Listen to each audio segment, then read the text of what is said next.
Good afternoon. Welcome back to Apocalypse and Genesis. Have you ever felt in limbo, like knowing two-thirds of the company is about to be laid off and you don't know if you made the cut? That's pretty much how I feel day after day.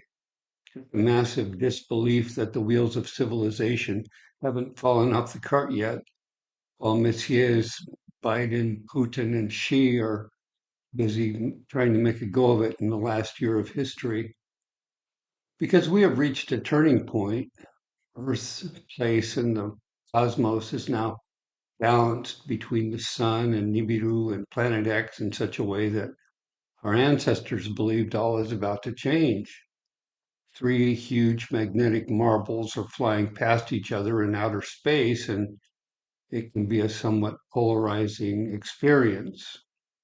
Since one visitor passes the sun vertically and one passes horizontally, one eclipsing the sun, one following it, we should have two magnetic incidents within 6 months of each other, one theoretically wet and one hot. And anything your Bible or prophets had to say about it won't scratch the surface of the reality. I consider the Phoenix a key star marker, the Jupiter Sun at Aquarius. Honestly, I think it portrayed the Yod at the Hay, first syllable of the holy name. Baruch suggested it might be 14 years out from the real action, just like there were 14 pieces of Osiris before Isis could conceive Horus. In the book of Jonah, the word he was reacting to was the phoenix of 753 BC, first time the prophet had noticed the word of the Lord in the heavens, Jonah 1:1. If you count 3 years and 3 months from the phoenix in Aquarius, you can start looking for a marker in Taurus, sign of the first prophet of Deuteronomy 18. Cain, Aaron, and John the Baptist were apparently symbols for El, a god who somehow doesn't own a house of the zodiac, but one who must ritually slay the sun before he's reborn. In Egyptian lore, it would have been Seth, the slayer of Osiris, who gave birth to Horus. Mars was heart of the bull. Sun was at the eye. Venus had joined Jupiter for the sign of the Baptist, a bringer of flood. I believe that sign was due 10 years out from high drama, and now we're about to arrive the other end. Obviously, the bull of heaven to one group was a lamb of God or dragon to another. Perhaps it will make a big show of it, like the big green dragon of the Dresden Codex, who brings flood. The Taurus Orion area is much more interesting this year as we've spun a quarter precession from when it was the vernal equinox. Now it will be the summer solstice in a couple of months when Mars has again preceded the sun into the new age. In our studies, we've found the bull of heaven associated with Polaris, Mars, and Taurus. On the Hongshan piece to the left, you can see the heron once descended upon Taurus, Orion, or Seth, depending on how you view that bull rabbit face, which was a descent from north to west of the zodiac, a direction the sun is headed for the next couple of months. Remember, a star or planet can be pointing to a place or a time. So the jagged Ohuelin piece seems to point to a Venus moon near Taurus. Notice it has a rendezvous at the eye halfway between Leo and Aquarius, which would put it near Orion, something the Ohuelins considered the keystone of our universe. The three images to the left are on a single rock, Native American. You could call it a version of the Birdman, a human incarnation of the God of heaven. He was a warrior king and he was a priest. At the top, you can see his ear and crown making a first of Aries, where we can expect to find him. On the left, you can see the coyote or bear or Thoth or Seth arriving from the west. Salvation arrives from the west, where Leo will again arrive Taurus as Taurus continues his trek. The center bottom image shows a horned creature, but notice Aries at the base and Virgo at the top of fall equinox, if I had to guess. Pestle on the right shows Coyote, the crafty god, heading from Aries to Pisces as she falls to Virgo. Note her diamond-shaped eye.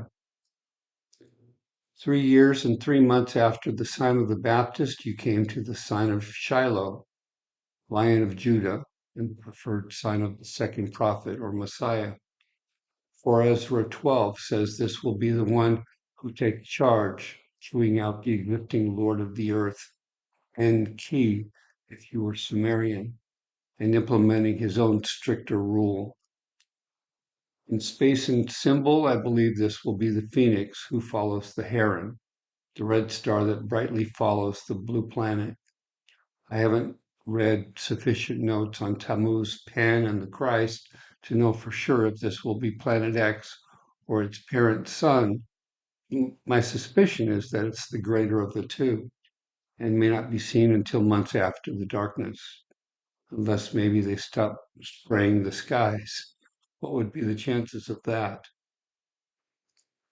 Not far behind the sign of Shiloh, we had another warning recognized by Isaiah and John. If ever there was a time for Jupiter to be hiding his son Dionysus from us, I would imagine it was 7 years from the Phoenix of 2010, when a 7-year orbit would have placed it near the half orbit of its smaller twin. Years later, Tammuz Dumuzi is now an entity due to Osiris and the summer solstice, again to serve as the subject of mourning. The Hebrews observed the tragedy of the sun until sometime in early July. The fifth Ahau ended at the dick of Capricorn. The conjunction was a huge sign. Virtually the entire pantheon of Sumeria clasped its hands in tragic warning. I remember the first time I noticed it, thinking it signified the coming hunger. I suppose the little shield in the middle of the sign of the new Ahau is key to the mystery. It seems to point to the Aries Virgo axis rising directly between Jupiter and Saturn around the Saturn moon of May 13th. Jonas' second time with the word was probably in 741 BC, at which time he was again told to go to Nineveh, no detours this time. His meaningful meeting with the whale, his second son of Jonas, was in March, minus 739 Julian, or 740 BC. It would have been about the 8th of Veadar, 3021 Anamundi of the Israelites. All the visible planets were above Cetus, with the exception of Mars, who had arrived Orion, just as we saw them late last month. Here at the heart of heaven, between Orion and Pisces, you can see Huitzilopochtli or Quetzalcoatl on the left as Orion, and Coyolxauhqui or Tezcatlipoca on the right as Pisces, the one to be sliced in half by Jupiter and thrown down. It's a bit confusing because you might think Aquarius is finally taking over, but that's not necessarily what the ancients had to say. Near as I can tell, they thought we could get to this tipping point, and then suddenly the sky would lurch to the right 90 degrees while the North Pole headed southwest. What I found interesting about the piece pointing to our deadline was the 8-year counter, where Mars lines up with Mintaka, the first star of Orion's belt.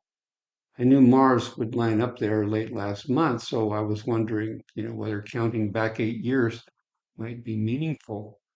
It turns out it was a 2015 sign of Jonas, not as good as the one we breezed by last month. The Gospels warned us 3 times to beware the sign of Jonas.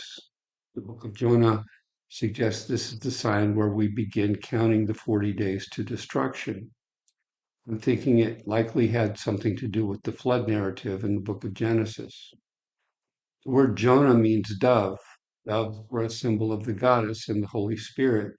And Jonah was the son of Amittai, meaning truth.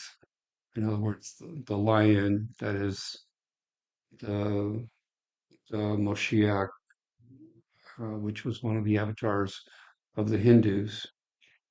Normal people have yet to see the dove or planet X flying above the sun. I believe it is the object that will soon block the sun when Orion dances and Leo rises. Nibiru, on the other hand, should be rising from the south. Try as he might, I'm not sure how much Seth, Orion, or Mars may be able to defend us from this Apep rising from the Hyades or serpents. Seth, the high priest, seems to be a composite figure. He's a coyote or jackal-looking creature with the mane of a horse or lion, though the Egyptians and Maya pictured him as a rabbit and the Hebrews and Canaanites as a donkey. Either way, I believe the same pole shift that replaces Osiris with Seth replaces Osiris with Horus. And the way for that reversal to happen here might be for a 90-degree pole equator shift to happen just as the Orion to Aquarius shift is completed, such as has taken place over the last 6,400 years. The summer solstice might be our graduation. I'd hoped to see the Vav Hey event of the heron or Lucifer descending around the vernal equinox. I know it was a stormy week, but I'm pretty sure we didn't miss 3 days of darkness. Pointer to the first of Aries may still prove significant, but the new moon, that day of Jonas, didn't do the trick. One day I was listening to some chant and noticed two of the holy names implied a trinity. I get distracted, you know. I saw this on someone's video and realized we have really no idea what that giant Vav in the sky is going to look like. The little mudstone on the lower right clarified what we're looking for on the Phoenix and the Serpent. I believe the little light of the north is going to take a dive, and the story of Ningisida and Nebo will replay the story of Ellen, Enki, Ninurta, Abzu, Dumuzi, and Inanna. Last time the two visitors got together was in Orion, but this time I think it will be at the new first of Aries. Notice the Oqualan stone points out the four directions of the solstices and equinoxes that became great festivals for the ancients. Heron's descent appears to have begun the alphabet for the Phoenicians and the Brahmins, as pointed out on the Hongshan and Olmec pieces. When it happened in Orion, I'm pretty sure Planet X was descending to Orion near Ursa Minor. I was pretty thrilled to find this amulet on the left. If I'm not mistaken, it points to this year. We know the staircase symbol belongs to Orion, our new summer solstice, where he used to be the vernal equinox. And we know the ET face belongs to Pisces, about to meet her demise. So the key is that double yoni on the forehead of the goddess. Does it imply the first of Aries or a first of Virgo? In other words, does it imply a reversal? The Taino stone at the bottom is when the eye appeared in Orion. And I'm thinking the entrance to the Arabian or Nabatean temple looks a lot like the amulet, again, suggesting we don't get far beyond the near future. The little Egyptian amulet shows the sun at the center of Orion. That center hole goes all the way to the back. Again, pointing to a vernal equinox, excuse me. Yeah, it was a vernal equinox at Orion 6,400 years ago, but it'll be a summer solstice at Orion this year and an autumnal equinox 6,400 years from now. Again, it's all about times and places of the cosmos not always being the same thing. The reason I say that is to do with the jed pillars there to the sides, especially the one on the right. Orion is at the top, an object closing in at the first of Aries, just below it. It's the fourth ram and fifth the how. Eventually, we figured out that the claw and the heron descending on Pegasus at Lascaux and the Sasanian gem and on Celtic coins was related to a symbol of Orion on an Ohuelan cross.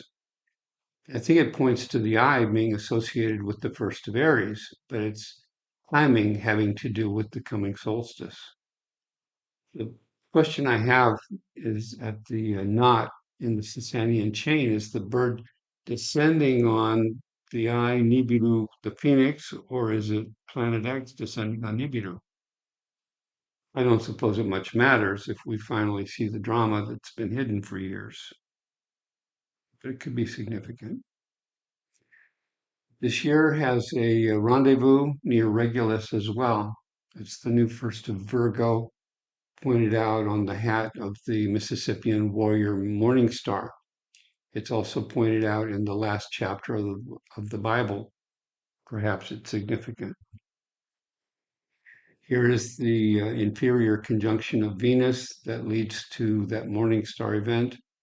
The ancients waited 3 days before calling Venus the morning star. Our ancestors were awesome. They told us about this time when the bull of heaven would be the bloody sacrifice and Orion would take the place of Pisces, just as Leo would take the place of Orion. So these stones and petroglyphs are incredibly old, much older than the history our scientists will admit to. The Egyptians could remember the last time Helios, the emperor Osiris, took over, as having been about 23,000 years prior to Alexander the Great crossing into Asia. The god of war returns again and again. If the corrupt ones want a new world order, I'm pretty sure it's not going to turn out as planned by the current batch of billionaires, and they're not the ideologues.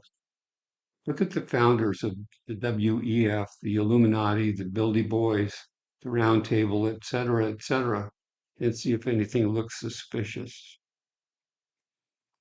Here you have it, 3 creations ago, on the biblical scale, what Diodorus Siculus called the Helios star arriving Scorpio.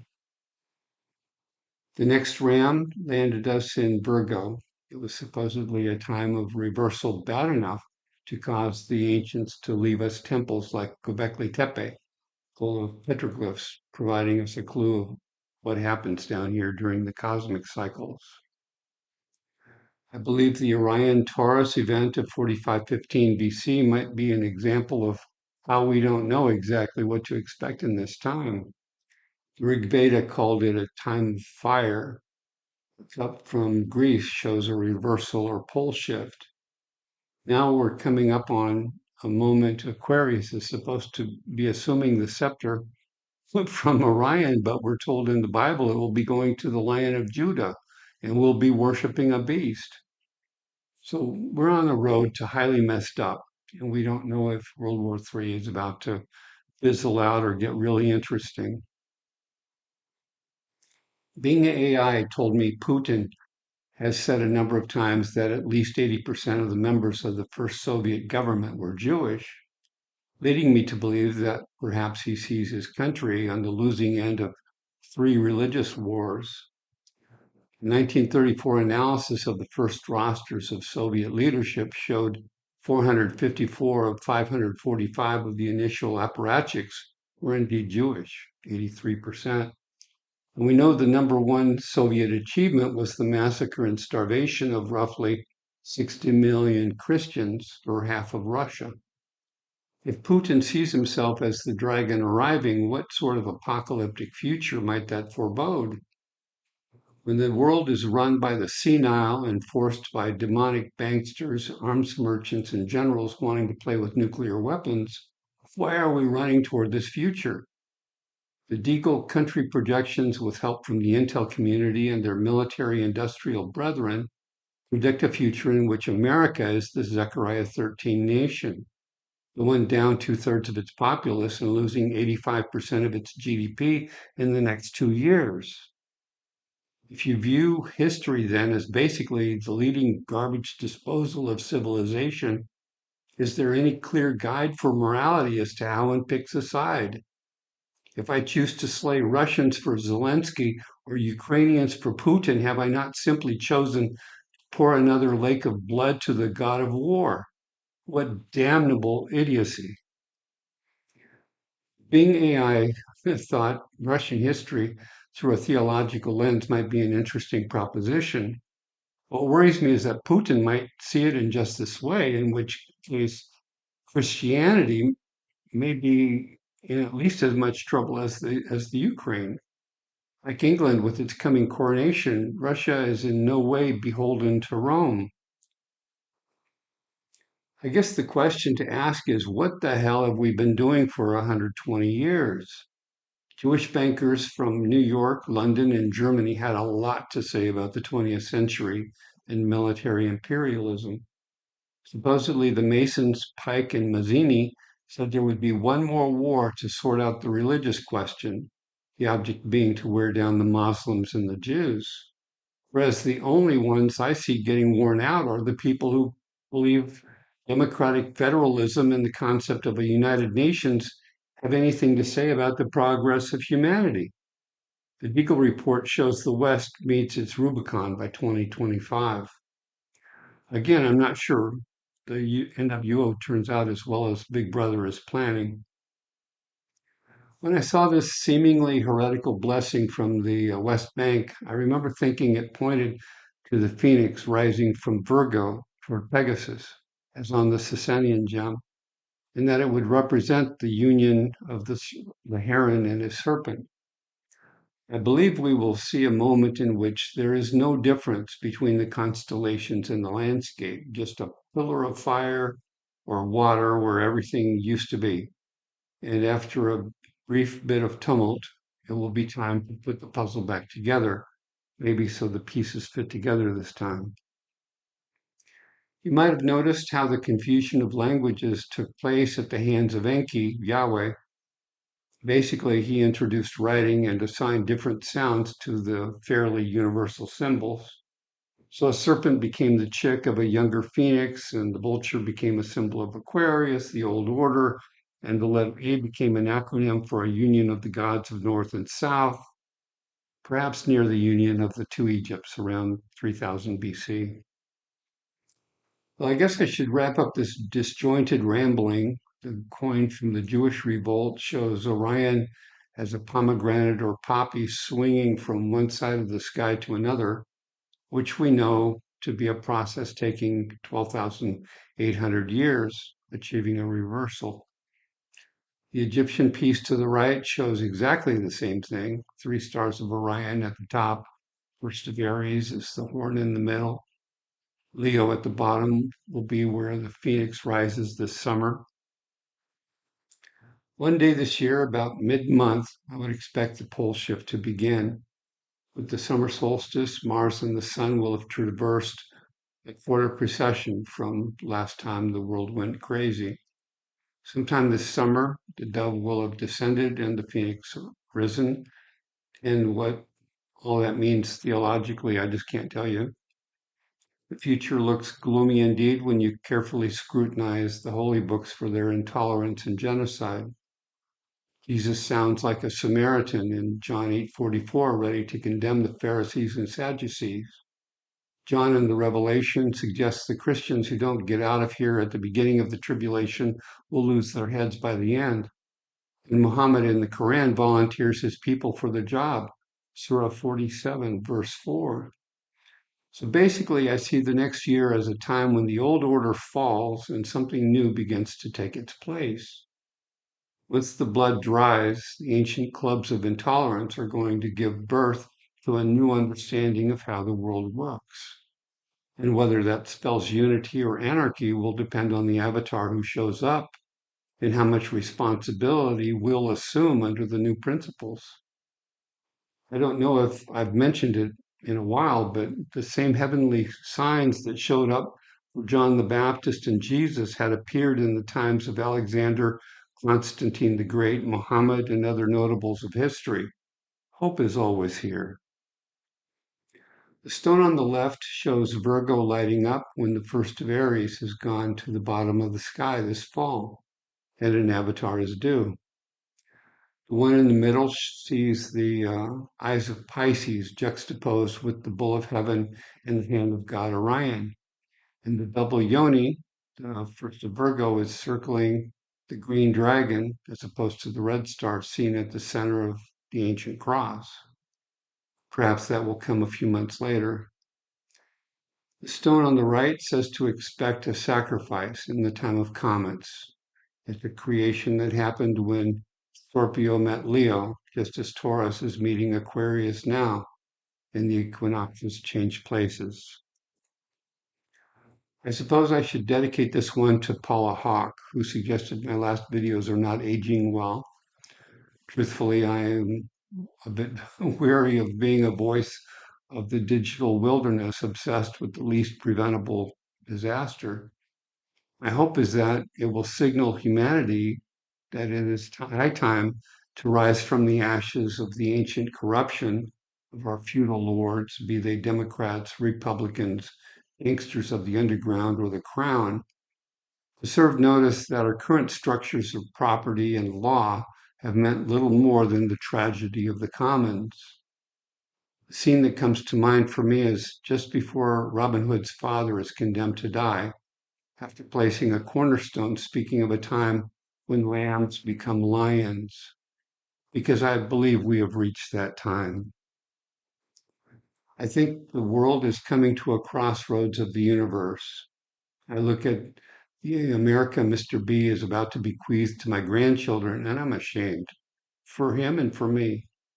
We've demonstrated so much capability in terms of growing food and building technology, and yet we've failed society with a corruption that would embarrass the worst Roman emperor.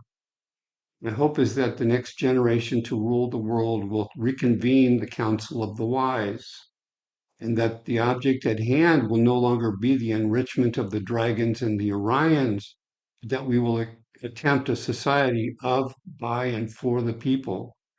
Not just one country, class, race, or religion, but one that takes humanity up the ladder we have refused to climb. Last time the God of this earth kept us down. Next time, let's try to be on the right side of history. Shema bless you and keep you now and forever. Take care.